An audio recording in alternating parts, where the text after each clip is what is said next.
First question है यदि √3 tan 2 theta equals to 3 तब थीटा का मान होगा। क्वेश्चन में हमें दे रखा है कि √3 tan 2 थीटा इक्वल्स टू 3, तो हमें जो है थीटा का वैल्यू फाइंड आउट करना है। तो यहां से आगे हम लिख सकते हैं जैसे tan 2 theta equals to 3 by, ये √3 इधर इंटू है तो इधर आके वो डिवाइड हो जाएगा, डिवाइड को हम इस तरह से भाग के रूप में दर्शाएंगे। फिर यहां से आगे इस तरह से लिख सकते हैं tan 2 थीटा इक्वल्स टू, ये 3 से रूट को हमें हटाना है, रूट को हटाने के लिए हम इसी को परिमेयकरण कर लेंगे। तो 3 बाय √3, और ये 3 से रूट को अगर मुझे हटाना हो तो हम √3 को ही ऊपर नीचे गुणा कर लेंगे। इसे हम हर का परिमेयकरण या रेशनलाइज बोलते हैं। अगली पंक्ति में हम लिख सकते हैं tan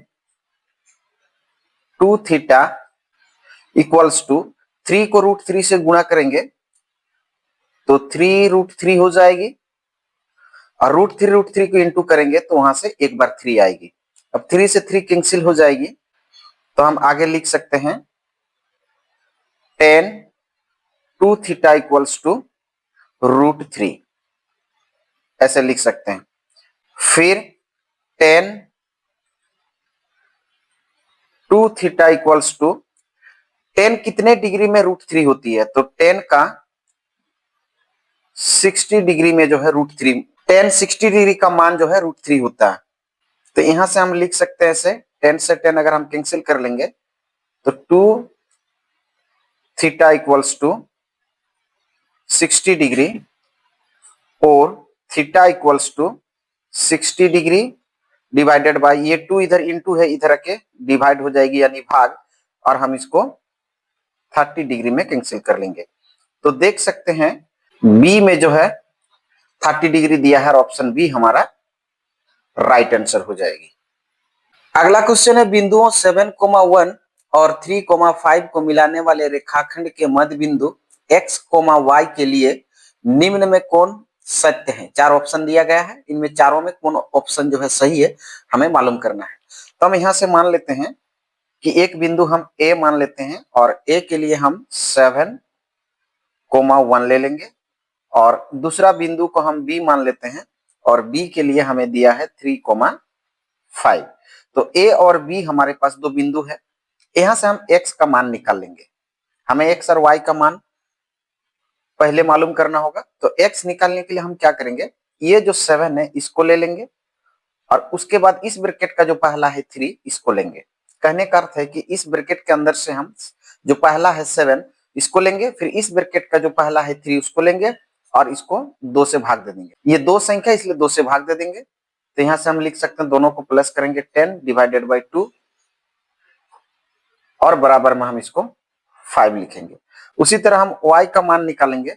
y के लिए क्या करेंगे, इस ब्रैकेट से हम सेकंड वाले को लेंगे, सेकंड में कौन है 1, और इस ब्रैकेट का भी सेकंड वाले को लेंगे, सेकंड वाला है 5, और डिवाइडेड बाई 2, मध्य बिंदु बोला इसलिए हम 2 से भाग दे देंगे। दोनों को जोड़ेंगे तो 6 हो जाएगी, बट्टा में 2, इसको हम काट लेंगे तो यहां से आएगी 3। तो देख सकते हैं x का मान 5 और y का मान 3 है। अब हमें पूछा है कौन सा ऑप्शन सही होगा, तो ऑप्शन ए जैसे हमें दिया गया है कि x minus 3y equals to 0। यहाँ हम वैल्यू बैठा के देख सकते हैं। x के लिए हम रखेंगे 5, यहाँ से 5 रखेंगे, माइनस 3 इंटू y के लिए हम रखेंगे 3, और बराबर में 0 होनी चाहिए। तो यहाँ से देख सकते हैं ये 5 का 5 लेंगे, पहले दोनों को गुणा करेंगे, माइनस 3 3 9 इक्वल्स टू 0। फिर देख सकते हैं 5 जो है प्लस में और 9 माइनस में, अलग अलग चिन्ह है तो घटाव हो जाएगी। 9 में से 5 घटाएंगे तो ये 4 हो जाएगी, 9 बड़ी है तो वो माइनस में, तो माइनस लगाएंगे इक्वल्स टू 0। तो -4 बराबर 0, ये बराबर नहीं हो सकती, -4 और 0 बराबर नहीं होंगे, यानी ऑप्शन ए हमारा सही नहीं है। ऑप्शन बी हम देख सकते हैं x माइनस वाई बराबर 2 दिया है। यहाँ से वैल्यू रख के देख सकते हैं, x के लिए हम वैल्यू रखेंगे 5 और y के लिए वैल्यू रखेंगे हम 3, बराबर में हमें 2 दिया है। 5 में 3 माइनस करेंगे तो 2 होगी और बराबर में 2 पहले से दिया, तो देख सकते हैं दोनों और बराबर हो गई, यानी ऑप्शन बी जो है हमारा करेक्ट आंसर होगा। तो ऑप्शन बी हमारा राइट आंसर है। अगला क्वेश्चन है, यदि त्रिभुज ए बी सी समरूप त्रिभुज P Q R comma angle B बराबर 47 डिग्री कोमा एंगल आर बराबर 83 डिग्री, तो एंगल ए का मान होगा। हमें दो त्रिभुज दिया गया है, तो जैसे कि हम ले सकते हैं, हमें एक त्रिभुज दिया गया है ए बी सी, यहां से लिख सकते हैं ए बी और सी। दूसरा त्रिभुज हमें दिया गया है, इस तरह से हम त्रिभुज ले लेंगे, और दूसरा त्रिभुज हमें दिया है पी क्यू आर। दोनों त्रिभुज आपस में समरूप हैं, तो यहां देख सकते हैं कि त्रिभुज ए बी सी त्रिभुज पी क्यू आर के साथ समरूप है। एंगल बी 47 डिग्री, ये जो एंगल बी है ये 47 डिग्री हमें दिया है। एंगल आर 83 डिग्री दिया है। तो हमें एंगल ए मालूम करना है। तो जब दो त्रिभुज समरूप होती है तो इसके संगत कोण आपस में बराबर होते हैं, यानी जो एंगल ए है वो एंगल पी के साथ बराबर होगी, एंगल बी जो है वो एंगल क्यू से बराबर होगी, एंगल सी जो है वो एंगल आर से बराबर होगी। तो सी यदि एंगल आर से बराबर है तो यहाँ हम कह सकते हैं सी जो है 83 डिग्री होगा। तो जब सी 83 डिग्री होगा, बी 47 डिग्री है, तो ए का मान हमें पूछा है। तो ए बी सी त्रिभुज में तीनों कोणों का योगफल यानी angle A plus angle B plus angle C, तीनों कोणों का योगफल, त्रिभुज के तीनों कोणों का योगफल 180 डिग्री होता है, तो हम 180 डिग्री लिख लेंगे। एंगल ए हमें नहीं दिया है, पर एंगल बी हमें मालूम है 47 डिग्री है, और एंगल सी भी हमें मालूम है 83 डिग्री है, तब बराबर में हमें 180 डिग्री दिया है। यहां से आगे हम लिख सकते हैं एंगल ए प्लस, दोनों को जोड़ेंगे तो 7 3 10 8 4 12 और 1 13, 130 डिग्री, और बराबर में 180 डिग्री हमें दिया गया है। तो हम यहां से कह सकते हैं कि जो एंगल ए होगा वो 180 डिग्री में, ये प्लस है जाके उधर माइनस कर लेंगे 130 को, तो आएगी हमारे पास 50 डिग्री। यानी हम कह सकते हैं कि जो एंगल ए होगा उसका जो वैल्यू होगा वो 50 डिग्री होगा, और 50 डिग्री देख सकते हैं कि ऑप्शन ए में 50 डिग्री दिया गया, तो ऑप्शन ए हमारा राइट आंसर होगा। अगला क्वेश्चन है, 7 cm त्रिज्या वाले एक वृत्त के त्रिज्याखंड का क्षेत्रफल क्या होगा जिसका कोण 120 डिग्री है। क्वेश्चन में हमें दिया गया है कि जो त्रिज्या है वो 7 सेंटीमीटर है, और जो थीटा होगी केंद्रीय कोण थीटा जो दिया गया है वो हमें 120 डिग्री दिया गया है। तो हमें त्रिज्याखंड का क्षेत्रफल ज्ञात करना है। तो हमें मालूम है कि वृत्त के त्रिज्याखंड का क्षेत्रफल, त्रिज्याखंड का क्षेत्रफल बराबर होता है formula theta by 360 degree into pi R square. तो यहां से हम वैल्यू पुट कर लेंगे। थीटा के लिए हमारे पास 120 डिग्री है, तो हम 120 डिग्री ले लेंगे, बट्टा में लिखेंगे 360 डिग्री, गुणा करेंगे, पाई का वैल्यू हम लेंगे 22/7 गुणा आर स्क्वायर, आर हमारे पास 7 है तो 7 का हम लेंगे स्क्वायर। यहां से हम ले सकते हैं, ये 0 से 0 कैंसिल हो जाएगी, 12 तिया 36, 12 एकम 12 और 12 तिया 36 कैंसिल हो जाएगी हमारे पास। तो हम लिख सकते हैं 1/3 1/3 गुणे 22 बट्टा में 7 गुणा 7 7 49, 7 का स्क्वायर माने 7 7 49। तो ये 7 से 49 को हम काट लेंगे, 7 7 49, तो हमारे पास अंततः आएगी 7 दूनी 14, 7 दूनी 14 और हासिल 15 डिवाइडेड बाई 3, यानी 154/3 सेंटीमीटर स्क्वायर जो है आंसर हो जाएगी। यानी त्रिज्याखंड का जो क्षेत्रफल होगा 154/3 सेंटीमीटर स्क्वायर होगा। ये देख सकते हैं ऑप्शन डी में दिया गया है, तो ऑप्शन डी जो है राइट आंसर होगा। अगला क्वेश्चन है, दो सिक्कों की उछाल में दोनों पर शीर्ष आने की प्रायिकता है।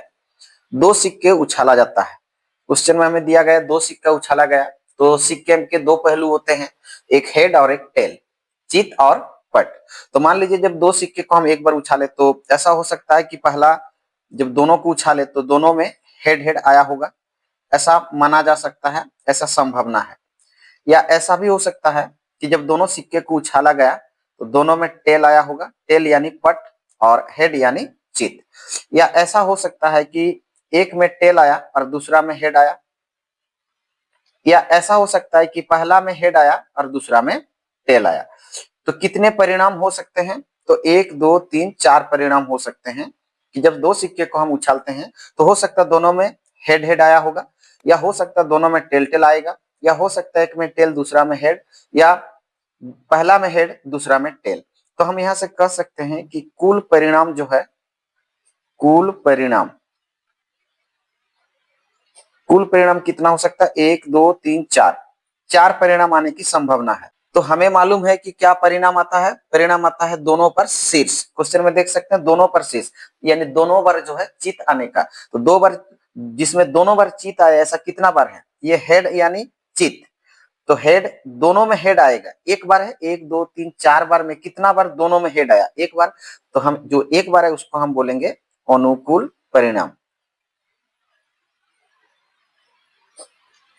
अनुकूल परिणाम।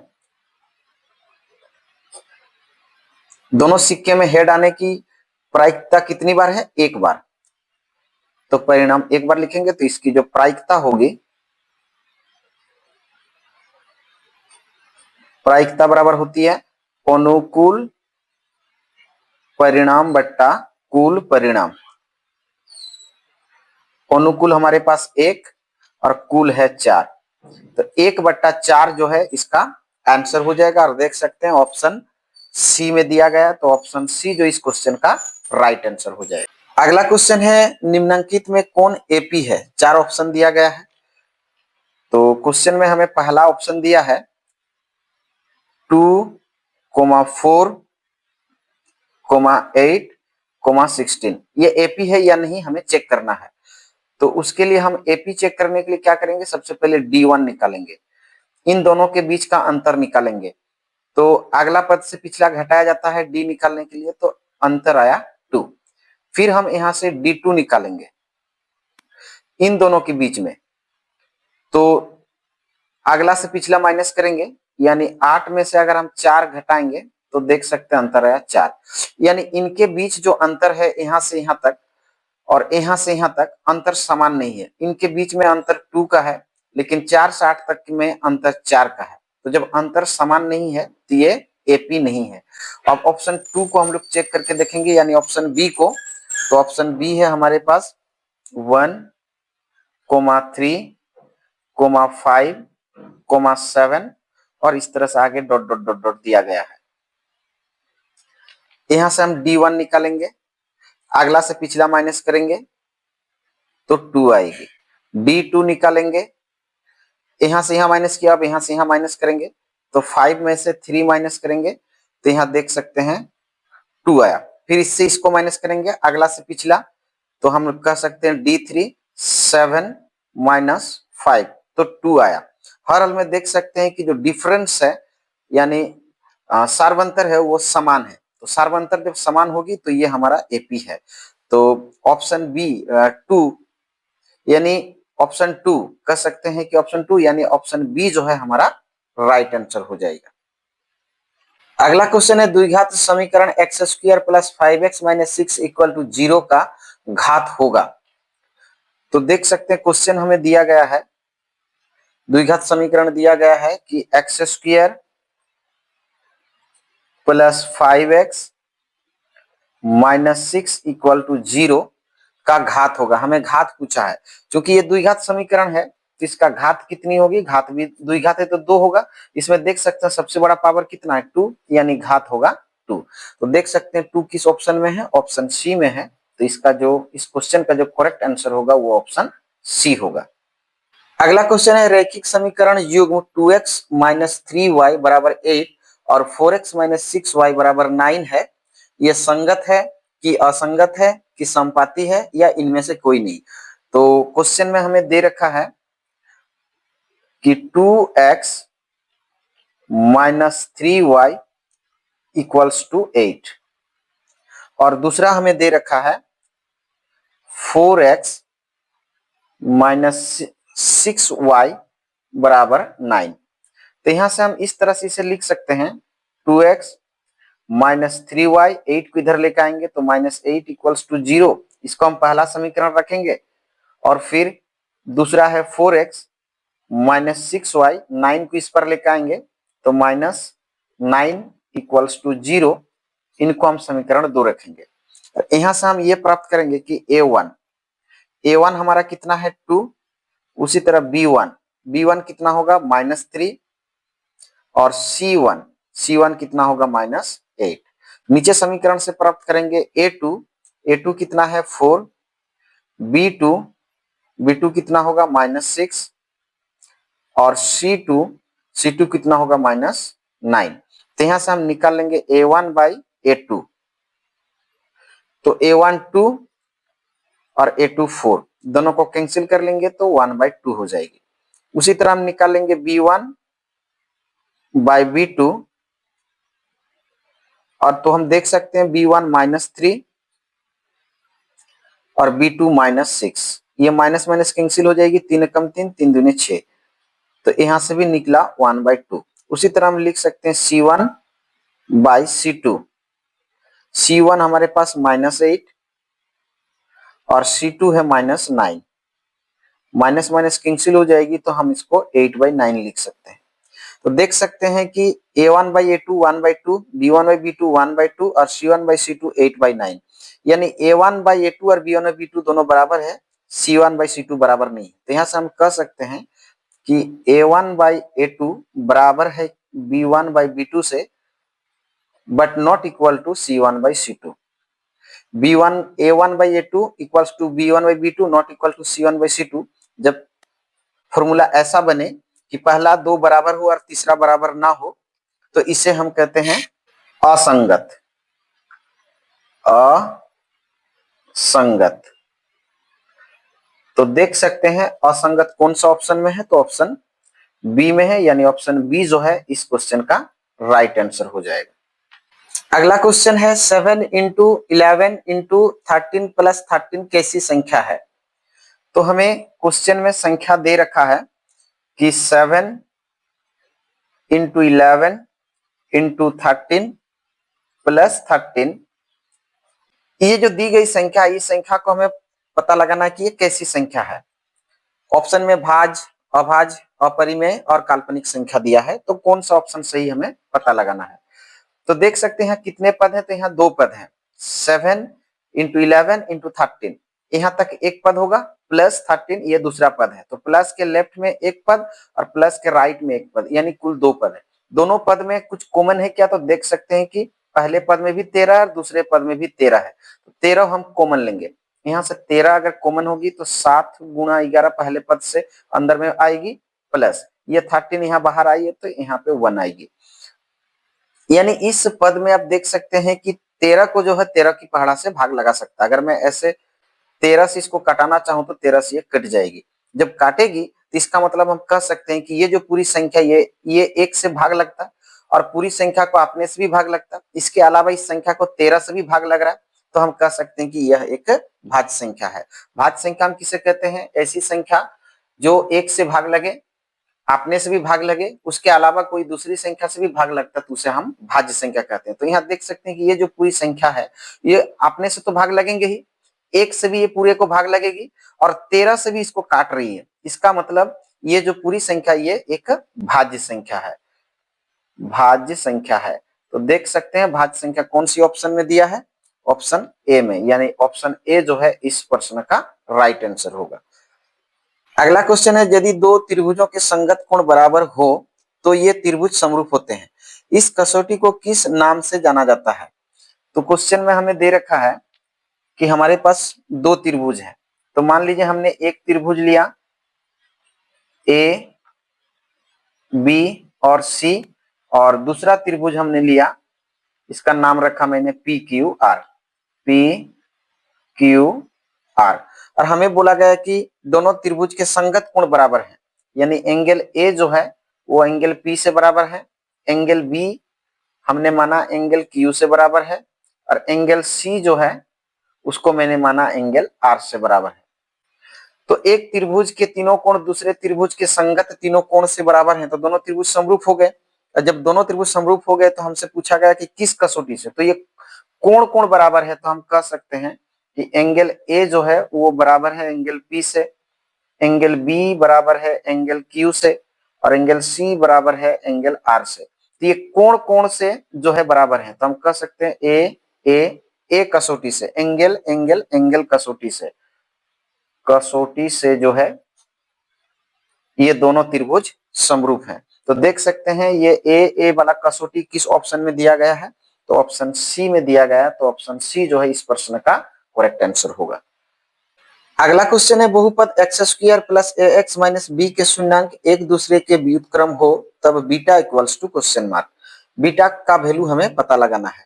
हमें क्वेश्चन में दिया है, क्वेश्चन में हमें दे रखा है कि x square plus A X minus B के शून्यंक, शून्यंक यानी हम शून्य ले लेंगे 0। कहता है इनके जो शून्यंक है वो एक दूसरे के व्युत्क्रम है। तो शून्यंक कौन कौन होते हैं, तो हम यहाँ से लिख सकते हैं कि शून्यंक एक होता है अल्फा और दूसरा होता है बीटा। यहाँ बोला गया है कि एक दूसरे के व्युत्क्रम है, जैसे ये अल्फा है तो ये अल्फा जो है अल्फा का व्युत्क्रम है बीटा, तो या बीटा का व्युत्क्रम है अल्फा, तो हम अल्फा लिखें तो बीटा जो इसका व्युत्क्रम होगा, व्युत्क्रम का मतलब नीचे 1 है उसको ऊपर कर देंगे और बीटा जो है उसको नीचे कर देंगे, तो ये व्युत्क्रम कहलाता है। तो यहाँ से हम ऐसे प्राप्त कर सकते हैं कि ये अल्फा के नीचे हम 1 मान लेंगे और 1/बीटा तो हमारा दिया हुआ है, ऐसे हम क्रॉस गुणा करेंगे तो हमारे पास आएगी अल्फा इंटू बीटा, और ऐसे गुणा करेंगे तो एक एकम एक, यानी अल्फा इंटू बीटा का जो वैल्यू है वो 1 आया हमारे पास। पर यहाँ से हम ये प्राप्त कर सकते हैं कि अल्फा इंटू बीटा का जो फॉर्मूला होता है वो होता है C/A, यानी हम कह सकते हैं कि अल्फा इंटू बीटा बराबर C, और यहाँ से ये A, ये B और ये C, तो C के लिए कितना हमारे पास, C के लिए है -B, और ए का वैल्यू कितना है, यहाँ 1 है तो यहाँ से हम 1 लेंगे। तो यहाँ से हम ये कह सकते हैं कि अल्फा इंटू जो बीटा होगा वो -B होगा। तो अब ये जो अल्फा इंटू बीटा उसकी जगह पे ये हम -B को रखेंगे, बराबर में हम यहाँ लिख सकते हैं 1, यानी B बराबर हो जाएगी, ये माइनस इधर आ जाएगी यानी -1। तो देख सकते हैं कि ऑप्शन बी जो है इसका राइट आंसर होगी इस क्वेश्चन का, क्योंकि बी में -1 दिया गया है, तो बी इस प्रश्न का राइट आंसर होगा। अगला क्वेश्चन है केंद्रीय कोण थीटा और आर त्रिज्या वाले त्रिज्याखंड का क्षेत्रफल है। 4 ऑप्शन दिया गया है। केंद्रीय कोण क्या दिया है हमें, केंद्रीय कोण हमें दिया है, केंद्रीय कोण क्वेश्चन के अनुसार केंद्रीय कोण हमें थीटा दे रखा है, और जो त्रिज्या होगी वो हमें आर दिया है। तो केंद्रीय कोण थीटा और त्रिज्या आर, त्रिज्याखंड का क्षेत्रफल क्या होगा, तो त्रिज्याखंड का क्षेत्रफल होता है, त्रिज्याखंड का क्षेत्रफल, त्रिज्याखंड का क्षेत्रफल का फॉर्मूला होता है θ/360 डिग्री यानी 360 degree into pi R square. तो देख सकते हैं कि θ/360 इंटू पाई आर स्क्वायर कौन से ऑप्शन में दिया है, तो देख सकते हैं ऑप्शन ए में दिया गया है। तो ऑप्शन ए जो है इस प्रश्न का राइट आंसर हो जाएगा। अगला क्वेश्चन है 336 और 54 का HCF है। क्वेश्चन में हमें दे रखा है कि 336 और 54 का हमें HCF जो है निकलना है। तो इसके लिए हम क्या कर सकते हैं, ये 54 से जो है हम 336 को ऐसे भाग लगाएंगे, तो इससे जब भाग देंगे तो 54 में ये लगभग 6 बार में कटेगी, 7 बार में ज्यादा हो जाएगी, 6 बार में कटेगी, तो 6 चौकी 24 का 4 हासिल 2, और 6 5 30 और 2 32, यहाँ से 2 आएगी, यहाँ से 1। फिर क्या करते हैं हम, ये 12 से जो है इसको भाग लगाएंगे, तो 12 का पहाड़ा 12 × 36, 12 × 4 = 48, 12 × 5 = 60, 5 बार में ज्यादा हो रही है, तो 12 × 4 = 48, यहाँ से उधर ले लेंगे, 14 से 8 को घटाएंगे तो ये 6 हो जाएगी। अब ये 6 से 12 को भाग देंगे तो 6 दूनी 12, तो ये 6 से पूरी तरह से कट गई, यानी इसका जो HCF होगा वो 6 होगा। और देख सकते हैं ऑप्शन सी में 6 दिया गया है, तो ऑप्शन सी जो है इस प्रश्न का राइट आंसर होगा। या तो हम 336 का अभाज्य गुणनखंड और 54 का अभाज्य गुणनखंड निकाल के भी हम इसे प्राप्त कर सकते थे। तो जब ऑप्शन देके क्वेश्चन हमें पूछे, ऑब्जेक्टिव टाइप के क्वेश्चन पूछे, तो हमें छोटा से बड़ा वाला को भाग देकर निकालने का प्रयास करना चाहिए। अगला क्वेश्चन दिया है 4 tan square a minus 4 sec square a बराबर है। क्वेश्चन में हमें दे रखा है कि 4 tan square a minus 4 sec square a किसके बराबर होगा।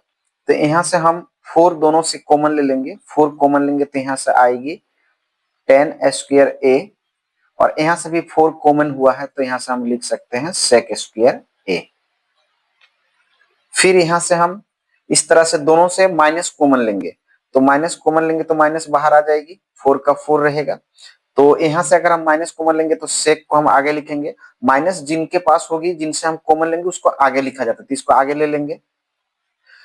उसके बाद यहां माइनस लगाएंगे और 10 स्क्वायर ए लिखेंगे। इससे क्या होगा, ये 4 का 4 है, ये plus minus minus sec square, ये माइनस माइनस प्लस 10 स्क्वायर। तो यहां से हम कह सकते हैं कि -4 इंटू और सेक स्क्वायर ए या sec square theta minus 10 square theta, उसका वैल्यू होता है 1। तो जब -4 को 1 से इंटू करेंगे तो -4 आएगी, और -4 देख सकते हैं किस ऑप्शन में है, ऑप्शन डी में है। तो इस प्रश्न का जो करेक्ट आंसर होगा वो ऑप्शन डी होगा। अगला क्वेश्चन है त्रिभुज ABC में डी एवं ई क्रमशः AB और AC पर 2 बिंदु हैं तथा DE समांतर BC है। यदि AD अनुपात DB बराबर 2:3 और AE बराबर 1.6 सेंटीमीटर, तो इसी का मान क्या होगा, हमें पता लगाना है। तो क्वेश्चन में हमें दे रखा है कि ABC एक त्रिभुज है, तो यहां से हम लिख सकते हैं इस तरह से एक त्रिभुज ड्रॉ कर लेंगे। ABC एक त्रिभुज ड्रॉ कर लेंगे, और यहाँ D और E क्रमशः AB और AC पर 2 बिंदु हैं, ये D है और ये E है। और इसमें हमें बोला गया है कि DE BC का समांतर है। ये जो DE है वो BC का समांतर दिया गया है। अच्छा, यदि AD अनुपात DB, ये जो AD है वो 2 है, और D से B तक जो है वो हमें अनुपात में 3 दिया गया है। दिया है कि AD अनुपात DB वो हमें दिया है 2:3। तो जो AD होगा A से D तक, उसको हम 2 ले लेंगे, या तो अनुपात के लिए अगर x मानेंगे तो हम यहाँ x ले सकते हैं, और 3 के लिए हम यहाँ पर 3x ले लेंगे। उसके बाद AE जो है वो 1.6 हमें दिया है, तो हमसे पूछा है कि इसी का मान क्या होगा, हमें पता लगाना है इसी का मान। तो जब हम जानते हैं कि एक त्रिभुज दिया हो, त्रिभुज में 2 भुजाओं को मिलाने के लिए अगर रेखाखंड खींची जाए, जैसे DE खींचा गया, अगर वो तीसरी का भुजा का समांतर हो, तो थेल्स प्रमेय के अनुसार होता है कि AD के नीचे आएगा DB, ये समानुपाती हो जाती है। उसी तरह AE और नीचे हम लेंगे EC। तो यहां से हम निकल सकते हैं AD हमारे पास कितना है, तो देख सकते हैं AD हमारे पास 2x है। DB कितना है, DB है हमारे पास 3x बराबर AE कितना है, तो AE है 1.6, और EC हमें नहीं दिया है। यहां से आगे हम निकल सकते हैं, यहाँ से x कैंसिल हो जाएगी, तो 2/3 बराबर 1.6 बट्टा में EC। यहां से हम काट सकते हैं, 2 एकम 2 और 2 8 16, एक के बाद पॉइंट है तो हम भी एक के बाद पॉइंट लगा के इसको इस तरह से कैंसिल करा सकते हैं। इधर गुणा करेंगे EC 1 जा EC हो जाएगी, और इधर गुणा करेंगे तो 8 दिया 24, एक अंक के बाद पॉइंट है तो हम भी एक के बाद पॉइंट लगाएंगे, यानी जो EC का वैल्यू होगा वो 2.4 सेंटीमीटर होगा। और 2.4 सेंटीमीटर देख सकते हैं किसमें है, ऑप्शन सी में। तो इस क्वेश्चन का जो राइट आंसर होगा वो ऑप्शन सी होगा। अगला क्वेश्चन है घनाभ जिसकी लंबाई L, चौड़ाई B और ऊंचाई H है का विकर्ण है। हमें क्वेश्चन में दे रखा है क्वेश्चन में दिया है लंबाई के लिए L, चौड़ाई के लिए B और ऊंचाई के लिए H। ये घनाभ की लंबाई, चौड़ाई और ऊंचाई हमें दे रखा है, तो इसका हमें विकर्ण पूछा है। तो घनाभ की विकर्ण, घनाभ की विकर्ण बराबर होती है root under L square plus B square plus H square. तो देख सकते हैं root under L square plus B square plus H square किस ऑप्शन में है, तो ऑप्शन ए में जो है दिया गया है, ऑप्शन ए इस प्रश्न का राइट आंसर हो जाएगा। अगला क्वेश्चन है त्रिभुज ABC एक समकोण त्रिभुज है जिसमें एंगल C 90 डिग्री है, तो कोस A प्लस B का मान है। हमें क्वेश्चन में दे रखा है कि एक समकोण त्रिभुज है, तो हम एक समकोण त्रिभुज इस तरह से ड्रॉ कर लेंगे और इसका C कोण जो है समकोण है, तो C कोण समकोण, तो हम कह सकते हैं कि ABC, ये त्रिभुज को हम नामांकित किए। C कोण 90 डिग्री दिया गया है, तो हमें कोस A प्लस B का मान हमें ज्ञात करना है। तो यहां से हम निकल सकते हैं ऐसे कि यदि ये 90 डिग्री दिया गया है कि angle A plus angle B plus angle C equals to 180 degree होती है। Angle A plus angle B plus angle C के लिए 90 डिग्री बराबर 180 डिग्री। यहां से आगे हम इस तरह से लिख सकते हैं कि angle A plus angle B बराबर है 180 में ये 90 को हम माइनस कर देंगे ऐसे, तो angle A plus angle B बराबर हो जाएगी 90 डिग्री। हमसे क्या पूछा है, हमसे पूछा है कोस A plus B। Cos A plus B का वैल्यू क्या होगा, तो हम यहां से लिख सकते हैं कि कोस A प्लस B का वैल्यू कितना है 90 डिग्री, यानी कोस A प्लस B के लिए 90 डिग्री, तो कोस 90 डिग्री का वैल्यू जो है हमें पूछा है और कोस 90 डिग्री का वैल्यू होता है 0 डिग्री। तो देख सकते हैं ऑप्शन ए में दिया गया है, ऑप्शन ए जो है इस प्रश्न का राइट आंसर हो जाएगा। अगला क्वेश्चन है दिए गए चित्र में x का मान है। एक चित्र दिया गया है, देख सकते हैं क्वेश्चन में चित्र दिया गया है और इसमें हमें x का मान ज्ञात करना है। तो चित्र में आप देख सकते हैं सबसे पहले एक इस तरह से त्रिभुज दिया गया है और त्रिभुज के अंदर एक इस तरह से सभी भुजा को मिलाते हुए एक वृत्त दिया गया है और यहां से नाम रखा गया है, जैसे यहां से नाम है आपका P और पूरा का मान हमें x दिया गया, x हमसे पूछा गया कि x का मान क्या होगा। उसी तरह ये जो नाम है इसका नाम रखा है A, इसका नाम रखा गया B और इसका नाम रखा गया C। उसी तरह यहां से नाम रखा गया है Q और यहां से नाम रखा गया है R।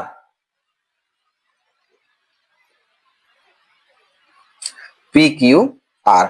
ऊपर से फिर क्या दे रखा है कि C से Q तक दिया है 4 सेंटीमीटर, पर हमें मालूम है कि ये जो C है वो बाह्य बिंदु है और बाह्य बिंदु से वृत्त पर 2 स्पर्श रेखा खींचा गया। यहाँ से यहाँ तक देख सकते हैं ऐसे स्पर्श रेखा खींचा गया और C से इधर भी स्पर्श रेखा खींचा गया, तो स्पर्श रेखा की लंबाई आपस में बराबर होती है।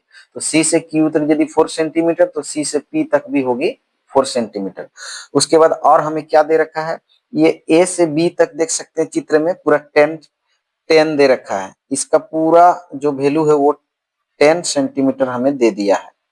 ऐसे 10 सेंटीमीटर रखा गया है पूरा का मान, तो पूरा यदि 10 सेंटीमीटर है। उसके बाद और क्या दे रखा है, यहाँ से इधर Q से A तक दिया है 3 सेंटीमीटर ऐसे। तो देख सकते हैं बिंदु A से AR और AQ ये भी 2 स्पर्श रेखा है, तो यदि यहाँ से इधर 3 है और स्पर्श रेखा की लंबाई आपस में बराबर होती है, यदि यहाँ से इधर 3 है तो यहाँ से इधर भी कितनी होगी 3 सेंटीमीटर हो जाएगी। पूरा हमारे पास 10 है, 10 में अगर ये 3 सेंटीमीटर है तो 10 में से ये 3 तो ये कितना होगा, ये होगा 7 सेंटीमीटर। तो यहाँ से यहाँ तक क्या है स्पर्श रेखा है, तो ये स्पर्श रेखा की लंबाई बराबर होगी। यदि B से R तक 7 तो B से P भी कितनी होगी 7 सेंटीमीटर, क्योंकि दोनों स्पर्श रेखा आपस में बराबर है। तो आप देख सकते हैं कि बी से सी तक की दूरी कितनी होगी, उसको x रखा गया है। तो यहाँ से यहाँ तक 7 और यहाँ से यहाँ तक 4, तो 7 4 11, यानी हम कह सकते हैं कि जो x का वैल्यू होगा वो 11 सेंटीमीटर होगा। तो देख सकते हैं ऑप्शन बी में दिया गया है और ऑप्शन बी जो है इस प्रश्न का राइट आंसर हो जाएगा। अगला क्वेश्चन है, वृत्त के अंदर एक दिए हुए बिंदु से वृत्त पर कितनी स्पर्श रेखाएं खींची जा सकती है। क्वेश्चन में हमें दे रखा है कि हमारे पास एक वृत्त है, इस तरह से हम एक वृत्त ले लेंगे और वृत्त के अंदर एक दिए हुए बिंदु से, ये वृत्त के अंदर एक बिंदु है कहीं पर भी, ये मान लीजिए वृत्त का केंद्र O है, इसको छोड़कर कहीं एक बिंदु दिया गया है, मान लीजिए एक बिंदु, और इस बिंदु का नाम हम P मान लेते हैं। तो कहता है कि वृत्त से वृत्त पर कितनी, दिए हुए बिंदु से वृत्त पर कितनी स्पर्श रेखा खींची जा सकती है। तो वृत्त के अंदर अगर कोई बिंदु है तो उस बिंदु से इस वृत्त पर कितनी स्पर्श रेखा खींची जा सकती है, हमें पूछा गया है। तो वृत्त के अंदर के बिंदु से वृत्त पर कोई भी स्पर्श रेखा नहीं खींची जा सकती है। वृत्त के बाह्य बिंदु अगर होता है, इस वृत्त के बाहर में कहीं भी चारों तरफ कहीं भी एक बिंदु होती तो वृत्त के बाह्य बिंदु से वृत्त पर स्पर्श रेखा खींची जा सकती है, लेकिन वृत्त के अंतर्गत अगर कोई बिंदु हो तो उससे वृत्त पर कोई स्पर्श रेखा खींची नहीं जा सकती है। तो स्पर्श रेखा की संख्या क्या होगी, कुछ भी नहीं खींच सकते तो उसका वैल्यू होगा 0, यानी 0 देख सकते हैं, ऑप्शन ए में दिया गया है। तो ऑप्शन ए जो है इस प्रश्न का राइट आंसर हो जाएगा। अगला क्वेश्चन है, P के किन मानों के लिए समीकरण युग्म x plus Y minus 4 equals to 0 और 2x plus P Y minus 3 equals to 0 का एक अद्वितीय हल है। क्वेश्चन में हमें दे रखा है, दो समीकरण दे रखा है कि x plus Y minus 4 equals to 0, अगर मैं इनको समीकरण 1 ले लूं तो दूसरा समीकरण दिया है 2x plus P Y minus 3 equals to 0, इसको हम समीकरण 2 लेंगे। तो हमें पूछा गया ये जो समीकरण दिया गया ये कितने हल को दर्शाएगा। तो यहाँ से हम ऐसे निकल सकते हैं कि यहाँ से a1 कितना ले सकते हैं, तो a1 x का गुणांक होगा यानी 1 ले सकते हैं। उसी तरह b1 कितनी होगी, तो b1 y का गुणांक होगा यानी 1, और c1 कितना होगा, तो c1 देख सकते हैं -4 है। उसी तरह a2 ले सकते हैं, a2 x का गुणांक 2 है, b2 कितना लेंगे, ये y का गुणांक कौन है p, और c2 कितने लेंगे, तो c2 का -3 हमें दिया गया है। तो हमें जो है यदि ये एक अद्वितीय हल है तो p का मान हमें ज्ञात करना है। तो अद्वितीय हल में क्या होता है, a1 by a2 not equals to b1 by b2, ये अद्वितीय हल का सूत्र है। तो यहाँ से हम वैल्यू पुट करेंगे, a1 के लिए 1 बैठाएंगे, a2 के लिए 2 बैठाएंगे, नॉट इक्वल्स टू b1 कितना 1, और b2 कितना है, b2 हमारे पास p है। तो यहाँ से हम p को 1 से इसे क्रॉस गुणा करेंगे तो p1 जब p हो जाएगी और 2 को 1 से गुणा करेंगे तो 2 हो जाएगी। तो p नॉट इक्वल्स टू 2 को दर्शा रहा है। तो देख सकते हैं किसमें है, तो ऑप्शन बी जो है, ये ऑप्शन बी में जो है ये दिया गया है। तो ऑप्शन बी जो है इस क्वेश्चन का राइट आंसर हो जाएगी। अगला क्वेश्चन है, यदि 3, 4, 5, 17 तथा x का माध्य 6 हो तो x का मान होगा। x का मान हमें ज्ञात करना है। क्वेश्चन में हमें दे रखा है 3 प्लस कर लेंगे 4 प्लस कर लेंगे 5 प्लस कर लेंगे 17 और प्लस कर लेंगे x। कहता है इन सब का माध्य हमें दिया गया है, तो माध्य निकालेंगे तो इस तरह से हम बट्टा कर लेंगे, 1 2 3 4 5 संख्या है तो हम 5 से भाग दे देंगे तो माध्य निकलती है, और उसका माध्य का वैल्यू हमें कितना दिया है 6। तो यहाँ से हम इस तरह से 6 लिख लेंगे। माध्य निकालने का तरीका क्या है, जितने आंकड़े दिए होंगे यानी डाटा 1 2 3 4 5 है तो हम 5 से भाग देंगे। अगर डाटा 6 होते तो 6 से भाग देते, पूरा डाटा 3 होता तो 3 से भाग देते। तो ये 5 जो आंकड़े दिए गए हैं उनको 5 से भाग देने पर जो वैल्यू आएगी वो माध्य कहलाता है, और वो उसका आंसर 6 पहले से दिया गया है। तो हमें x का मान निकालना है। तो हम इन सबको जोड़ कर लेंगे तो ये 17 और 3 20 और ये 9, 20 9 29, तो यहाँ से 29 प्लस में होगा x बराबर, ये बट्टा है तो उधर जाके गुणा हो जाएगी, यानी 6 के साथ 5 को हम गुणा कर लेंगे इसे, तो इधर हो जाएगी 29 प्लस x और इधर 6 5 30। तो हम कह सकते हैं कि x बराबर 30 प्लस से जाके इसको माइनस कर लेंगे यानी 1। तो जो x का वैल्यू होगा वो 1 होगा। और देख सकते हैं 1 ऑप्शन ए में दिया गया है, तो ऑप्शन ए जो है इस प्रश्न का राइट आंसर हो जाएगा। अगला क्वेश्चन है एपी 3,8,13,18 डॉट डॉट डॉट का कौन सा पद 78 है।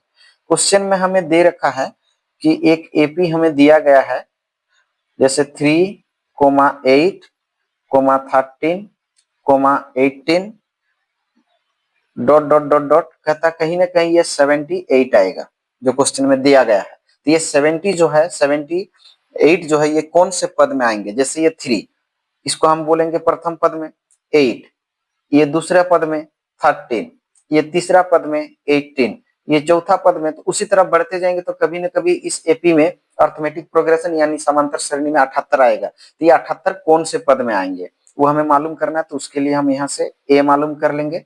ए या A1, 3 को बोलेंगे, प्रथम पद को ए बोला जाता है। डी निकालेंगे, डी अगला से पिछला को माइनस करेंगे, 8 घटाओ 3 यानी 5 आएगी। और इस एपी का अंतिम पद को एन बोला जाता है। अंतिम पद कितना है 78 हमें दिया गया है, तो हमें एन निकालना है, माने इस एपी में कुल कितने पद हैं वो हमें ज्ञात करना है। तो यहां से हम निकल सकते हैं फॉर्मूला के हिसाब से एन बराबर A plus N minus 1 into D. N हमारे पास 78 है तो हम यहाँ से 78 लेंगे बराबर ए का वैल्यू 3 है तो हम 3 लेंगे प्लस एन हमें नहीं दिया है तो एन निकालना होगा, डी हमें दिया है 5।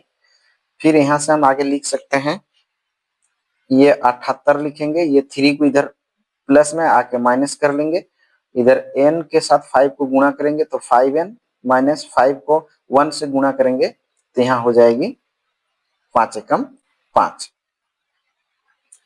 फिर यहाँ से हम लिख सकते हैं ऐसे, यहाँ से इधर माइनस करेंगे तो हमारे पास आएगी 75 बराबर 5n माइनस 5। ये 75 की तरफ ये प्लस कर लेंगे 5 को तो उधर होगी 5n। ये दोनों को जोड़ेंगे 80 बराबर होगी 5n, यानी हम कह सकते हैं कि 5n बराबर 80। तो n बराबर 80 और ये 5 गुना है आके बट्टा हो जाएगी, कैंसिल हो जाएगी तो 16 में कट जाएगी। तो जो n का वैल्यू होगा वो 16 होगा। और 16 देख सकते हैं ऑप्शन सी में दिया है, तो ऑप्शन सी जो है इस प्रश्न का राइट आंसर हो जाएगा। अगला प्रश्न है y बराबर पी एक्स का ग्राफ दिया गया है, बहुपद पी एक्स के शून्यंकों की संख्या क्या है। तो देख सकते हैं कि क्वेश्चन में हमें इस तरह के आकृति दिया है, ये हमारा x अक्ष है और ये हमारा y अक्ष है। इसे हम x अक्ष ले लेंगे और इसे हम y अक्ष मान के चलेंगे। यहाँ पे दोनों बिंदु, दोनों अक्ष जहां पे कटते हैं वहां पे हम 0 से दर्शाते हैं। और यहाँ से इस तरह से एक वक्र रेखा इस तरह से खींचा गया है और हमें पूछा गया है कि px के शून्यंकों की संख्या कितनी है। तो x की शून्यंकों की संख्या, तो देख सकते हैं x अक्ष को ये जो वक्र रेखा है कितना बार प्रतिच्छेद करता है, तो 1 2 3 4 बार, 4 बार प्रतिच्छेद करता है। तो px के शून्यंकों की जो संख्या होगी वो 4 होगी। तो देख सकते हैं 4 किस ऑप्शन में है, ऑप्शन ए में है। तो ऑप्शन ए में है तो इस प्रश्न का जो राइट आंसर होगा वो ऑप्शन ए होगा। आशा करता हूं कि आप समझ पा रहे हैं। तो इस वीडियो में इतना ही, अगले वीडियो में हम लोग फिर मिलेंगे। जय हिंद, जय भारत।